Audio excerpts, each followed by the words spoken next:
our guy Scott Proctor of DNVR. So he shared this stat, which was that Colorado wide receiver Danny Scudero led the FBS in deep targets for 20 plus yards with catches on deep targets last season per PFF. He also earned a 99.9 receiving grade on deep targets.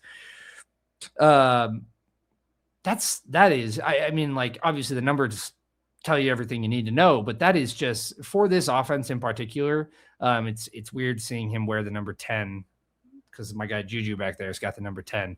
But as Scott mentions, that ideal fit for the vertical shot offense, right? So I really do think that the combination of Danny and Cam and DeAndre and JoJo, Quentin, Ernest, Quanell, like there are so many versatile weapons in this offense, but Danny in particular really has, being 1,000-yard receiver last year and being a finalist for the Blentikoff, he has the exact skill traits that are needed to, it's going to be run focused. We're going to get probably a significant amount of rushing yards each game that in comparison to what we've had in the past, but the occasional, a deep ball, deep shot, kind of break up the repetition in the plays is going to be super important for getting these guys touches, and Danny just having that experience and grading out super well on those vertical deep targets is super intriguing to see.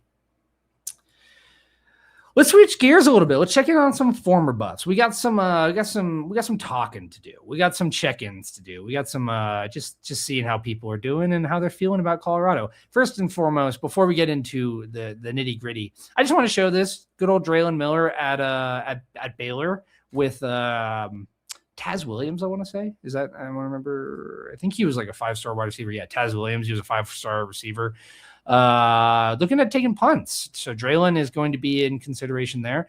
I think that's him in number 11. He might be the 25. I'm not entirely sure, but either way, good to see him getting some opportunities at Baylor, and we will see him early in the season. So excited to see how they end up using him and whether or not he can regain that momentum from his freshman season.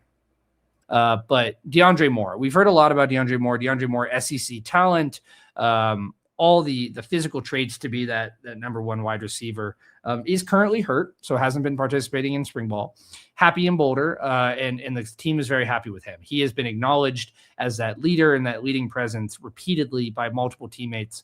And Jason Phillips, Shad Davis, both mentioning that he's been the leader in that room despite having an injury. So doesn't need to be told what to do. He's just like that natural leader. And I think it was Coach Marion who said he wouldn't be surprised if DeAndre Moore ends up being a captain by the end of the season or by the start of the season. So I think that's so great. I think that's so awesome. One of the later additions to that class, but it's great nonetheless that DeAndre is just taking that leadership role and stepping into what he needs to do to not only show that he can play at a high level, but really be that great teammate and leadership presence that an NFL team would want to see.